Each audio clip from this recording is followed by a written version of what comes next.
Today we will see if high school students are smarter than 5th graders, look at what students do in their free time, and learn how the softball team is doing so far. These stories and more on the April 10th edition of the Wind News.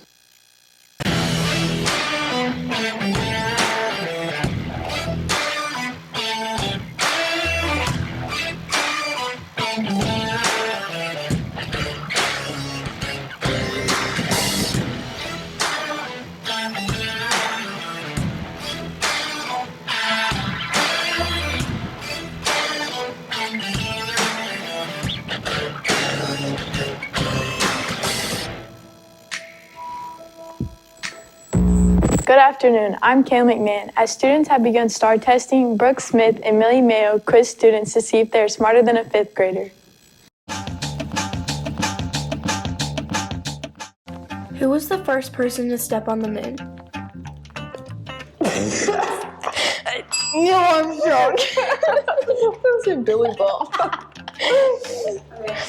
Who wrote the famous play Romeo and Juliet? William Shakespeare. Let me get it. What is the process of water turning into vapor called? Evaporation. On the periodic table, which element is represented by the letter N? Nitrogen. What gas do humans need in order to live? Oxygen. Yeah, I got that. Who invented the light bulb? Oh, I forgot. We learned that last year. I'm gonna say Teddy. Thomas Edison. I was gonna say Teddy Roosevelt. Which planet in our solar system is known for having rings? Saturn. Yeah, you saw it. How many sides does a hexagon have? 6. Oh, I was gonna get that. I was gonna say 8. Oh. What force pulls objects toward Earth's core and keeps humans from floating in the sky? Gravity. What is the capital of Texas? Austin. She said Washington. Washington. She said Washington. The Statue of Liberty was a gift to the U.S. from which country? France. How do you know that? You know that. No. I'm just gonna like that. Who is the 16th President of the United States? Abraham Lincoln. Yeah. I've been talking about that the entire day. Yeah.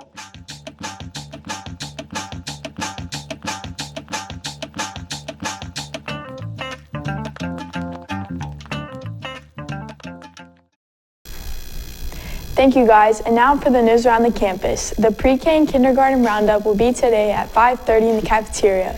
If students are already attending Archer City Elementary, they do not need to attend. Seniors, don't forget the applications to the Archer City Sports Booster Club Scholarship are due today. Seniors, this Sunday there will be an Easter egg hunt at the Archer City Park from 1 to 3 p.m. Make sure to bring 24 filled eggs as well as 1 golden egg with at least $5 in it. Archer City ISD is now accepting nominations of students for interest into the Gifted and Talented program. Forms need to be completed by April 18th. STAR tests have started. English 1 and 2 were taken today on April 15th, 7th grade language arts and 8th grade reading, April 16th biology, April 17th 8th grade science, April 23rd 8th grade social studies, U.S. history. The junior high cheerleaders will be doing an online bake sale auction next week, April 17th through the 19th. Check out the Archer City Junior High page on Facebook for more details. Next Thursday is the last round of photos. Pre-K cap and gown will be at 7:45 a.m., while seniors you will take cap and gown photos at 9 a.m. in the auditorium.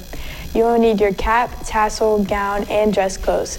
Please write your names in the cap because you will take a cap toss photo for the yearbook.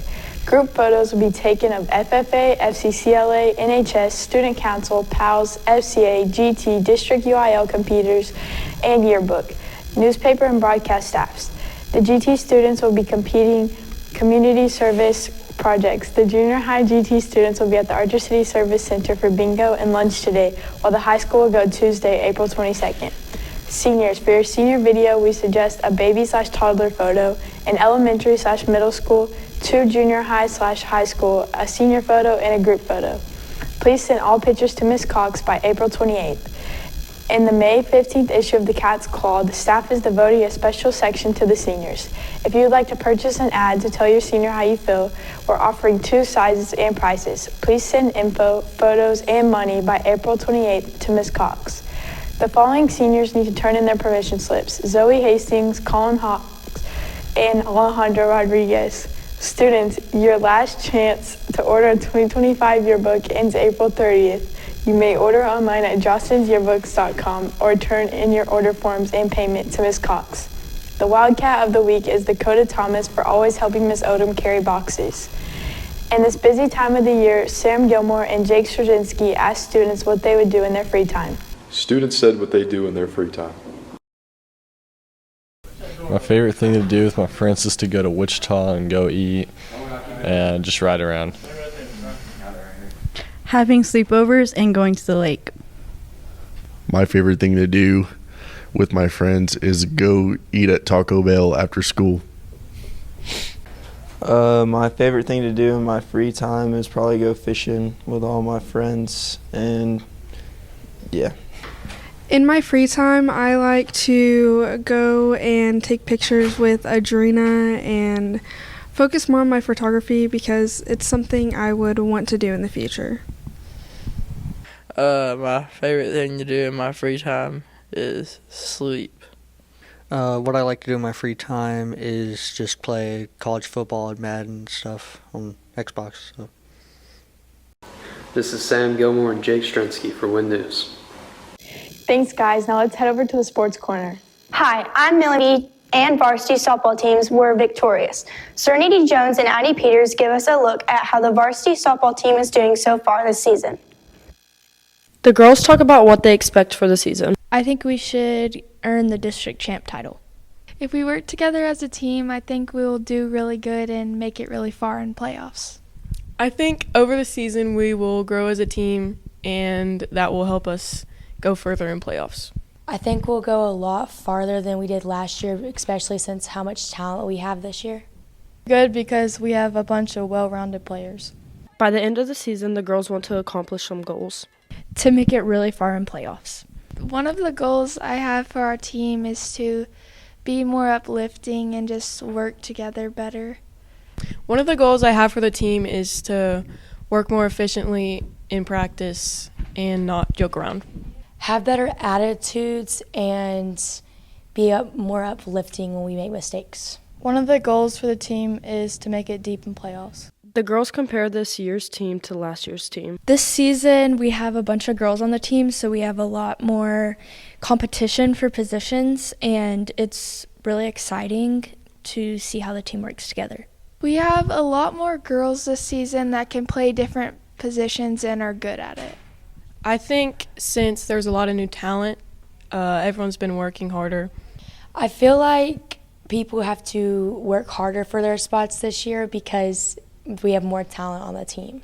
Softball coach has high expectations this year for his team. Expectations is we're going to do it, and we're going to go to the playoffs. I'm hoping we be successful there. We've had a little bit of a slower start than I expected, but I expect the girls to really rally around right now, and I feel like we can still compete for a district championship at this point. Coach Kyle says what he plans to work on with the team. My plan for helping the girls achieve their goals is to really work on fundamentals, really work on basics. I think that's something that a lot of times people overstep, they overlook is the small minor details that really are the things that create you to become better and to achieve the things that you really want to go to. He explains how he feels about the team this year.